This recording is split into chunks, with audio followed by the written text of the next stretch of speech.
Oh, hi there, and welcome to the new video here on my channel about dating and Asperger syndrome. So, I figured I'd make a video on the topic of humor. And this will probably become a two-part video for sure, because I started thinking about what I want to say and how to explain it, and things got a bit out of control. Because humor is such a complex topic, and probably one of the most advanced concepts in human interaction. In fact, I like to think of even neurotypicals to be on the spectrum, and then of course you have people who maybe just are not very funny at all and rarely or never crack a joke, and then you have people who are better at that and reading social situations and trying to inject humor in a conversation. And actually of those people I see a lot, because I go to those amateur stand-up comedy events, like at local cafes or breweries or bars or whatever. And before I get into anything else, I can really recommend that, especially if you're an Aspi and you're interested in adding more humor into your social playbook, and you want to see more people interact, and you want to have that experience where people talk about their lives and then other people react to that. Those events are perfect for it. And you never have to be embarrassed to go there, even if you go alone, because everybody's focused on that quick lineup of comedians. People will easily assume that you are just simply, maybe a relative or friend of one of the comedians, and therefore support.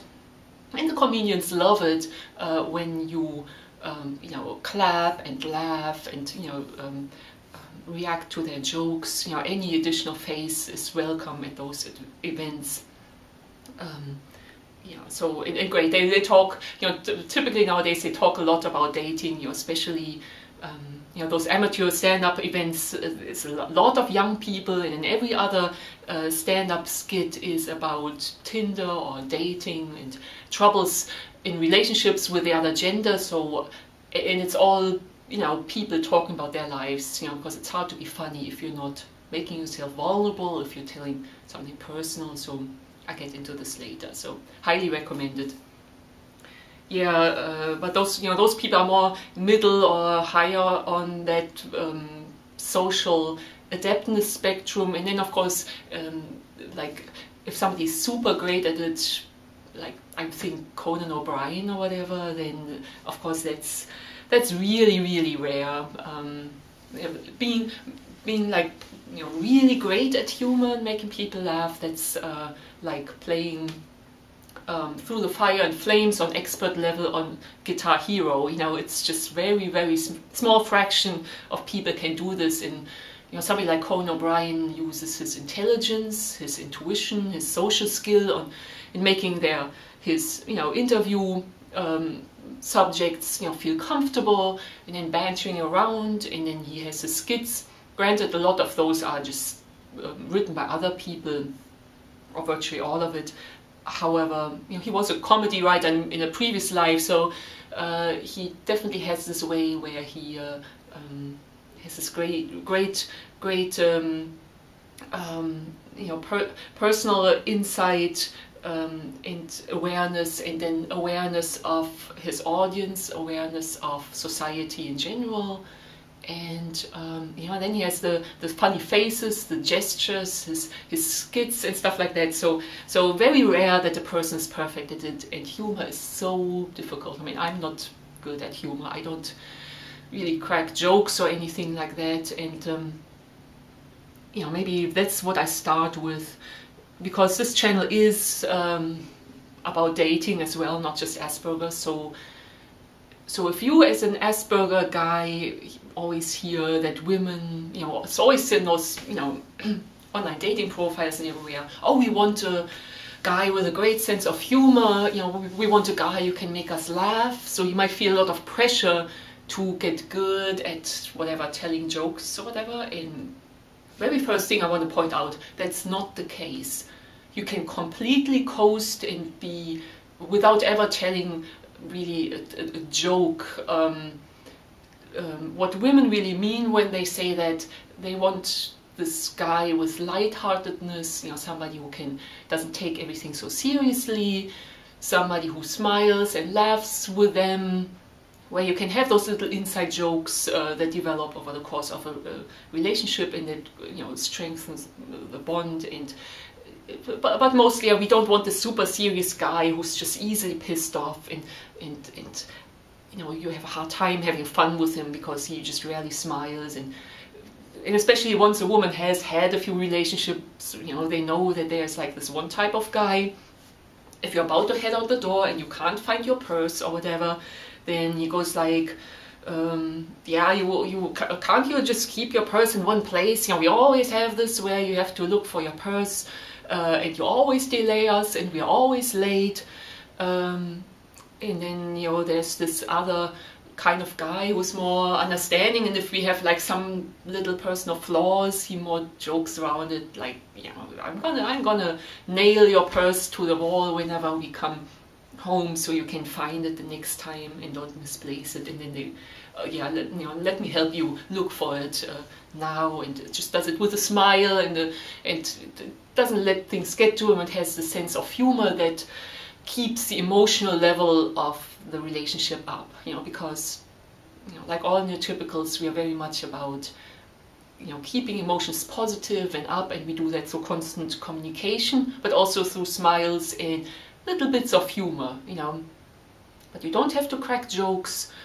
And I get more into some tips later how you can have a humor level in your relationship without coming up with funny things to say. You know, you can almost just imitate what other people say, and then if your girlfriend likes to make jokes about how she loves pumpkin spice, you know, just pick up on that and then crack some pumpkin spice jokes here and there. Here, you want some steak sauce or pumpkin spice for your steak.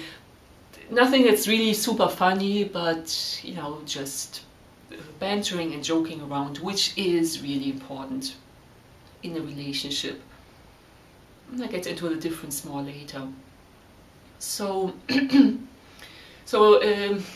case you haven't noticed, a lot of the things that I mentioned that go into good humor are things that just Aspies aren't good at.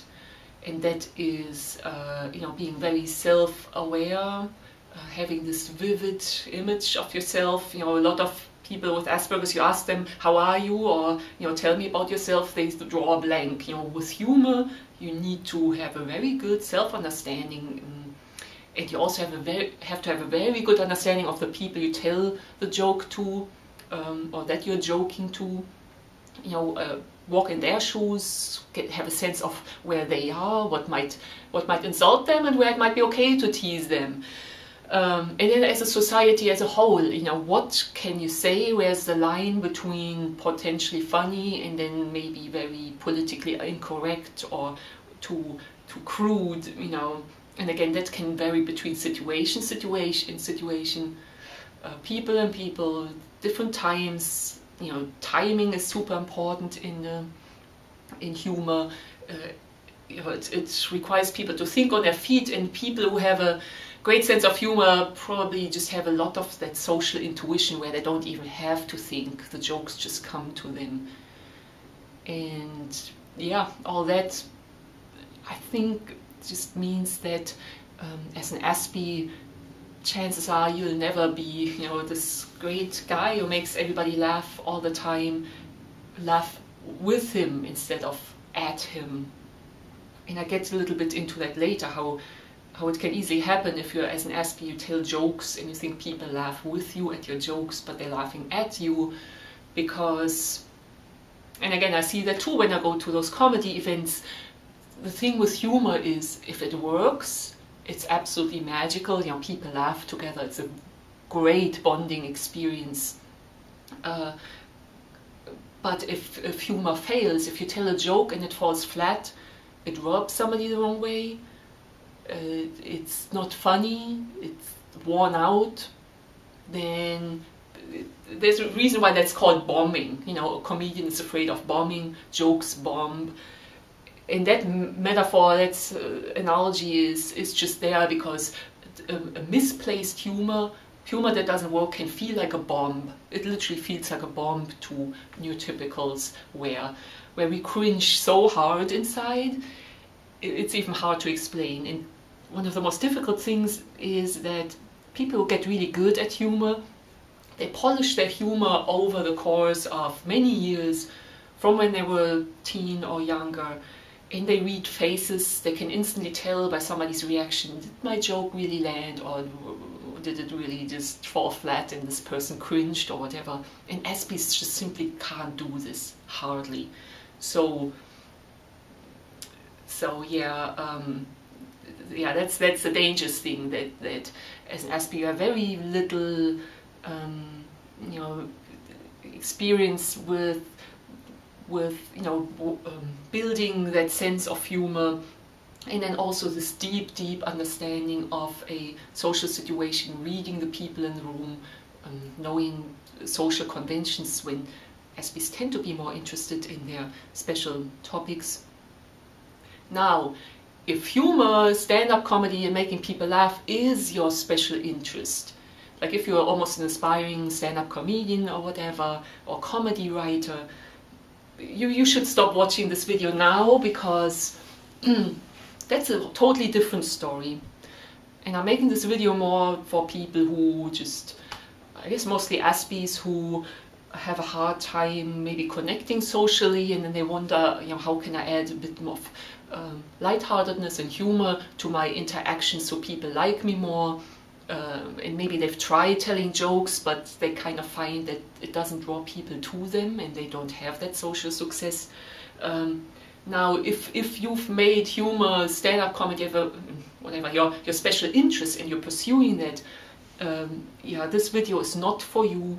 First of all, I would never want to tell somebody not to pursue their passion, and also because if an Aspie's life revolves around that, understanding what's funny, understanding social context in our society, understanding, even reading people in the room. You know, Aspies like that might not be able to do it with intuition, but then they learn really well how to read people's body language and facial expression, etc.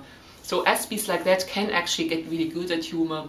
And of course, you know, somebody like Jim Carrey, I believe a lot of people think that he's on the spectrum, and he has some Aspie traits.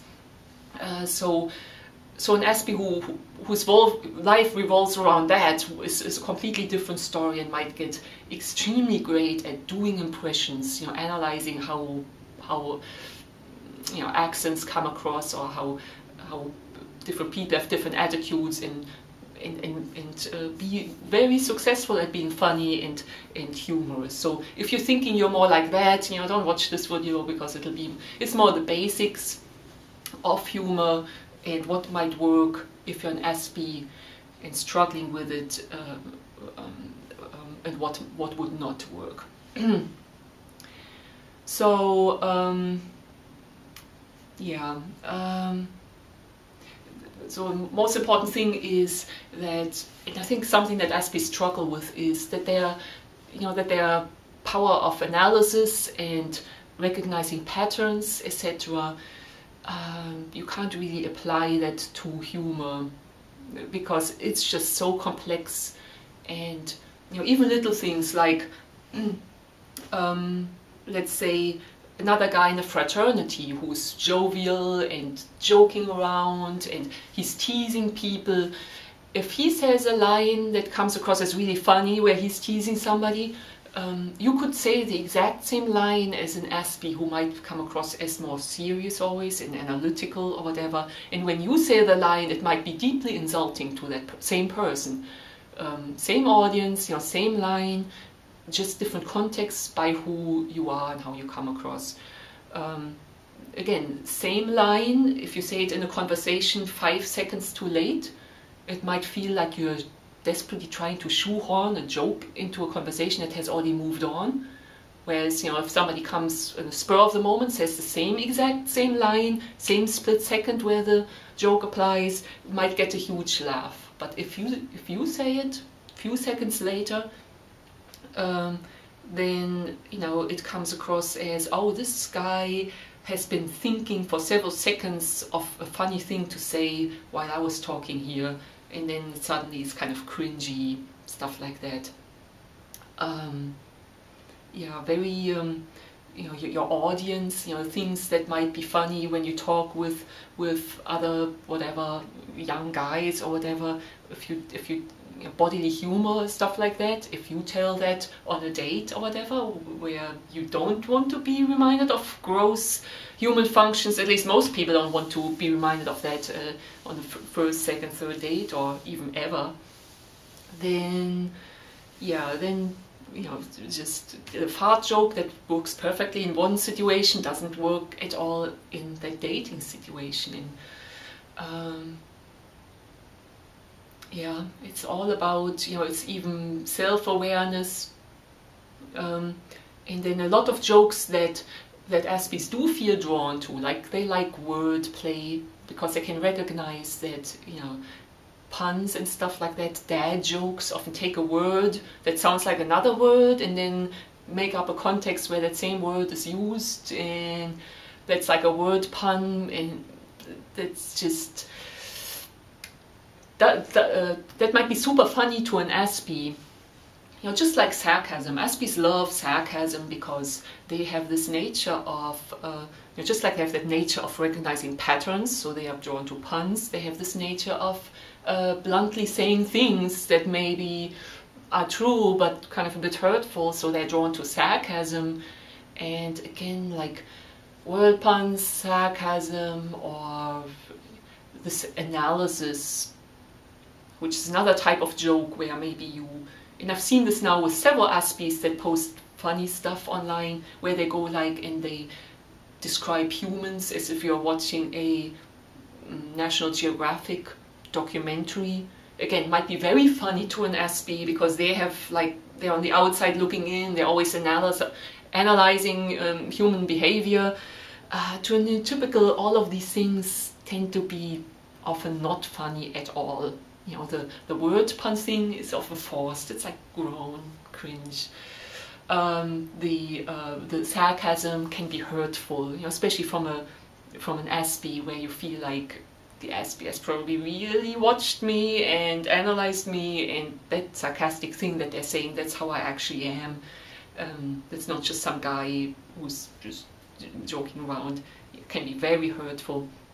And then that nature documentary about human thing, that's been done a million times. Just like those slogans, what happens in Vegas stays in Vegas, and then Aspies love picking up that this is often reused for a joke. So for the 1,000,000th time, they come up with, oh, what happens in Ida Oberstein stays in Ida Oberstein. It's like, that's just so worn out. And again, the bad thing about jokes is when they bomb, it really, you want to say something funny to make people laugh and draw them together, but it ends up, if it bombs, then you're destroying the vibe. And the most difficult thing is that you will never know as an Aspie, even as a neurotypical person, if you crack a joke, you have to really pay attention if that joke went over well or if people just laugh out of politeness, because they will laugh out of politeness. They don't want to ruin the vibe more by telling you that your joke bombed. It's like the pinnacle of being like kind of rude. So they'll laugh with you, and you thought, oh yeah, this joke worked well, I'm gonna use that again and again. Nope. People will laugh and smile and slap your shoulder, and your joke was not funny at all. Especially like if you even hurt a person, this person doesn't want to show that your sarcasm hurt them, so they will laugh and pretend it didn't get to them, but inside they will be very hurt and they will avoid you potentially. So now to some examples, and to that last one, I saw this really heartbreaking YouTube video of some Aspie who told the story where he tried to be funny and it completely backfired, and then he only later realized how devastating that was to his social life, because he was in this fraternity, and there was this fraternity president who just had a few too many rules and was pretty strict about enforcing those rules, so people started joking behind his back and maybe even to the face of that fraternity president, how he was like a little bit of a rule Nazi or whatever, and teasing him. So that Asperger guy created this funny meme, you know, took a picture, took a picture of the face of the fraternity president and added the caption, "No fun allowed," and posted that on Facebook, where he is friends with all the fraternity brothers, including the fraternity president and everything. And of course that's so cringe, you know, oh god, just to think, because, you know, even when those people teased the president to his face, like maybe in light-hearted conversation, that's a completely different context than putting effort into creating that meme and then posting it on Facebook for everybody to see with this unfunny caption, "No fun allowed," which is like somebody that a 6-year-old would write on a poster or whatever. So totally cringy on so many levels, hurtful to that very important person in his life, the fraternity president, and yeah, then he realized there was like, why did I do this? You know, it was not funny, people hate me for it, and then, you know, and it's so difficult nowadays with social media and stuff. You post something on the spur of the moment that you think is funny. If it's not funny, if it bombs, it's there. You can you can take it down, but not a million, but chances are all your friends saw it, and again, nothing destroys the vibe. Nothing. Yeah, it's. I can't stress enough, and I know this sounds all scary. I want to come back to the point that you don't have to try to be funny. You don't have to make jokes. You know, people want to laugh with you, but you can laugh at other people's jokes. You can laugh at funny situations. You can laugh at your pets. You can laugh at repetitive inside jokes that other people come up with. You don't have to try to be original and funny. But yeah, if you do it, better work, because if I don't think an Aspi has any idea how, you know, cringy and bad it feels if somebody's joke is not landing, is hurtful, or even if it's just hurtful to the Aspi themselves, because you go like, how could he ever think that's funny? Yeah, it's almost like yeah, try to think of the analogy with when it comes to social skills. Maybe the neurotypical world is almost like, think of this convention of opera singers. And maybe they're there at this party, zipping their champagne. They're all opera singers. They all, you know, they all know about music and singing well. And maybe you, as some person who can't sing, snuck into that convention. You're there socializing with them. No big deal. You can blend in. But then, if you challenge somebody to karaoke and you sing a few words, you will be booted out of the convention, because everybody suddenly realizes, whoa, we thought he was an opera singer like us, but he just can't even hit a single note. And that's a sad thing. You might go like, oh, neurotypical people should be accepting that I just can't have a sense of humor, or that I say cringy things, or that my humor is different. And a lot of Aspi say that their humor is just different, and, you know, neurotypicals should be open to that. But if your humor makes people cringe, if it makes them feel bad, if it goes against social conventions without having that redeeming quality of being genuinely funny, then it's just a terrible thing, no matter how you look at it. So. Yeah, so big pitfall there. If you don't have the social awareness, timing, spontaneity, and able to put yourself into other people's shoes, that allows you to have a great sense of humor. And again, most neurotypical people don't even have that, so don't feel bad. You know, I don't really even try to crack many jokes or be super funny. I have super funny jokes, and then I get the emails from them that are full of these things that make me laugh out loud, but then I go like, I can't even try to reply and be as funny as them, because I would just fail. All right, some examples, because we always love real life examples.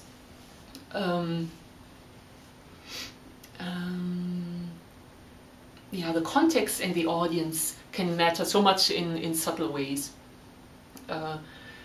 So, well, maybe first a very absurd but real life example happened to me, which was I was dating this guy and he was older than me, yeah, in his 50s, and he would spend every Sunday with his 90-something-year-old parents religiously. And, you know, I only now kind of realized that probably, you know, like it sometimes happens with people with Asperger's, they stay very attached to their parents. The parents maybe coached them all their lives and gave them an example of how to act socially. So anyway, so this guy was sitting with his old 90-something parents each Sunday, so he was picking up all these things that in the conversation between his dad and mom were funny for that generation, and then using that on occasion when he was talking to me. And sometimes it was just really droll and funny that a guy would talk like that, like a 95-year-old socialite. But then there were like a couple of really cringy examples, like once, like I started to make out with him and he said, "Oh, you're getting frisky in your old age." And that's like a line that like maybe gosh, you know, like 90-something people find funny. Maybe it's like, it sounds like it would come from a I Love Lucy episode, or, you know, in the 40s or 50s you would have heard that. Nobody says that nowadays. And then on top of that, saying to me, "Oh, you're getting frisky in your old age." Of course, that's like the Aspie way, where that line came to him, so he said it out loud, not even like thinking, okay, that he was telling me that I'm old, of old age. And yeah, really, really cringy.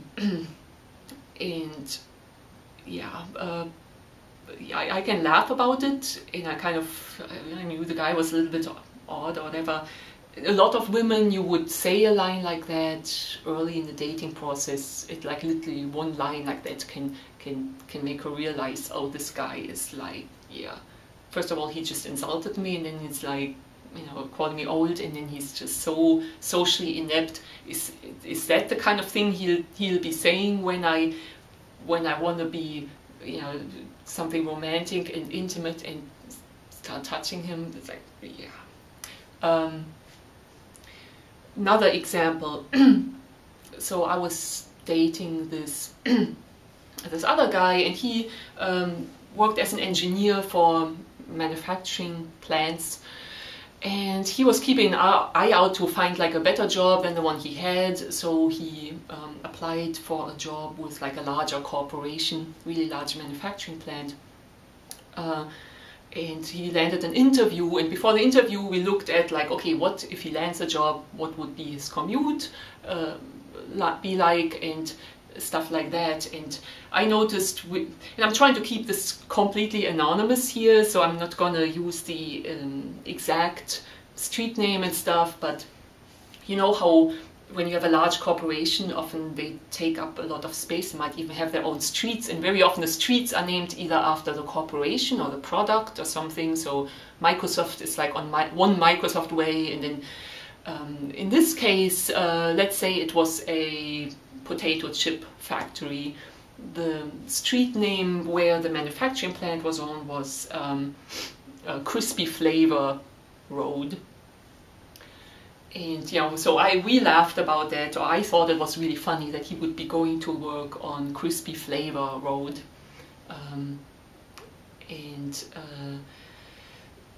Yeah, so he went to the interview, and afterwards he texted me and said, well, these people just didn't have a sense of humor or whatever. And I was like, okay, what happened? And he texted me, well, you know, I asked them, I told them that, oh, your chips must have really crispy flavor, and and then they kind of just looked at me. So I said, yeah, because we are here on Crispy Flavor Road. And they just kept looking at me and nobody laughed. So, and of course I texted back, just don't take it too hard. These people just don't have a sense of humor. But again, I just cringed so much for him, and in the interview that he kind of would reveal that he doesn't have that social understanding. And we laughed at it because it was the very first time we ever heard of Crispy Flavor Road. So that was funny when I talked with him before the interview. But these people that he was interviewing with, of course, they've been working on Crispy Flavor Road possibly for years, maybe a decade or two, and they probably heard that a million times. And then to try to make a joke that this is Crispy Flavor Road, when that's just, it's even hard to explain why that is so cringy. But at that point, I can understand that people looked at him like, gosh, what a joke he's trying to crack here. That's it just speaks of that he has no understanding, or he's not putting himself at all into the other people's shoes, and seeing it from their perspective. And of course, as neurotypicals, when we talk with somebody, we constantly try to put ourselves into the other person's shoes to find out how what we're saying how that might come across. So definitely, just one of those things. Let me think if I have another example here. Yeah, definitely a lot of pitfalls. Yeah, another thing that I want to point out is that a lot of Aspies also, they try to make fun or crack jokes around their Aspiness, and then between Aspies, no problem. But they're not really aware how, let's say, Aspies like, for example, to use language that's too formal. They always have this formal, overly pedantic way of speaking, and they speak that way with their parents, with their co-workers, with their friends. In all situations, they don't change their language to the situation like neurotypicals do, and don't even see why.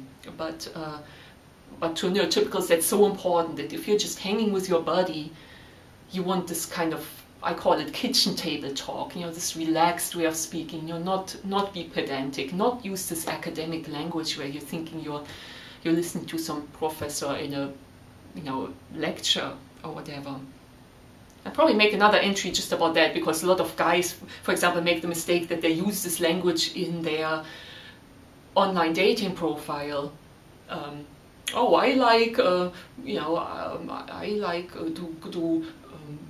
like to do things outside, whether it be skiing or. It's like, no, it makes you kind of cringe, because if you want to connect with somebody, if it's very personal, if you want to be thick friends, you don't use this kind of stilted language.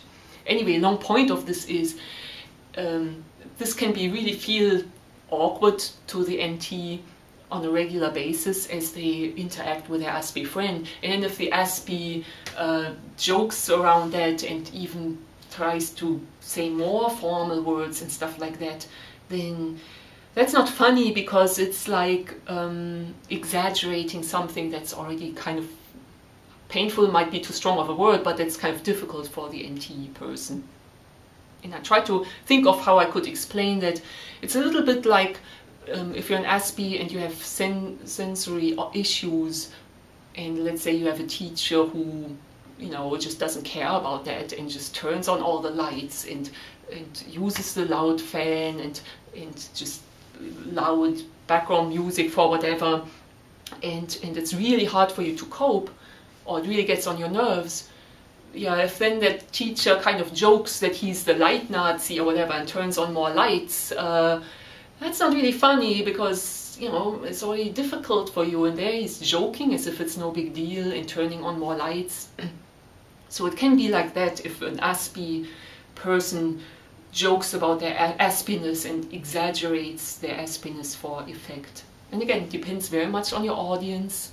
Some people are super easygoing, and then some people struggle a little bit with that, and then they feel like even more where humor is supposed to bring people together and feel this togetherness and laugh together, it creates this distance between you and them, because you make jokes about how you see humans in an analytical way, and you like your very stilted professor language, and you just hate small talk, so you're just gonna immediately talk about death and whatever. Just not a good thing to do. You're just, then with your humor, you're likely pushing people away rather than creating togetherness, and it's like very hard probably to toe that line.